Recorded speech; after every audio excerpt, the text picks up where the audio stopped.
தனலது தனலது ஆறு பொறிகளாய் சிவனார் நெற்றிக்கண்ணில் உதித்தது. அது தண்ணீரில் விழுந்ததும் தாமரை மலர் மேல் ஆறு குழந்தையாய் தவழ்ந்தது. ஆறு குழந்தையாய் தவழ்ந்தது.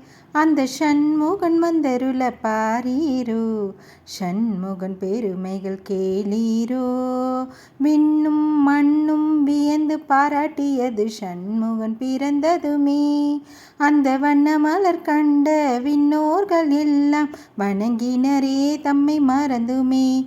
காண கிடைக்காத அழகிய கனிமுகன் கணபதி சோதரன் சுவாமிநாதன். அந்த ஷண்முகன் வந்தருள பாரீரோ, ஷண்முகன் பெருமைகள் கேளீரோ.